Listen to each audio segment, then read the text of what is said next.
প্রথমত হচ্ছে যে এই যে হাসপাতালের মধ্যে নিজের টিমের মধ্যে রেকগনিশনটা না পাওয়া, একটা সাকসেসফুল সার্জারি হলো, সেই সার্জারিটা শুধু সার্জেন এলেন, সার্জারি করলেন, পেশেন্ট ঠিক হয়ে গেল? তার আগে পরে ডিউরিং সার্জারি প্রচুর কিছু আছে, যেটার মধ্যে নার্সের ভূমিকা তো আছেই, সেটা ছাড়া হবেই না।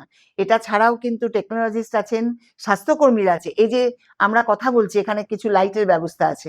একটা অপারেশন করতে গেলে কিন্তু ওই লাইটটা ঠিক না হলে সার্জেন খুবই স্কিল, অপারেশনটা শুরু করার পর দেখা গেল লাইটটা গন্ডগোল করছে, তাহলে কিরকম সমস্যা। কিন্তু সবটা ঠিক আছে কিনা, একটা কোঅর্ডিনেটরের ভূমিকা একদম একদম কোঅর্ডিনেটরের ভূমিকা তাকে নিতে হয়, কিন্তু এই রেকগনিশনটা নেই। এটা হচ্ছে সবচাইতে দুঃখজনক ব্যাপার।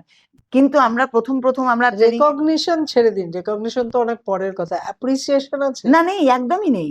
পেশেন্ট পার্টি কিন্তু আজও পর্যন্ত কোথাও কোথাও বলে, এখনো বলে যে আপনার কথা কিন্তু ভুলিনি। আপনি দেখুন, দেখবেন, জানেন তো, আমরা সবাই জানি অমুক বিষয়ে অমুক বিখ্যাত ডাক্তার, রিমাটোলজি অমুক ডাক্তার খুব বিখ্যাত, অর্থোপেডিক ওই ডাক্তার খুব বিখ্যাত। নার্স বিখ্যাত তো শোনা যায় না। কিন্তু কিছু নার্স আছেন যারা ডাক্তাররাও স্বীকার করেন, সার্জেনরাও স্বীকার করেন, বলেন আর কি, যে না, ওকে হয়তো বললেন নার্সিং ম্যানেজমেন্টকে যে ওনাকে রাখবেন আজকে, আমার ওনাকেই দরকার।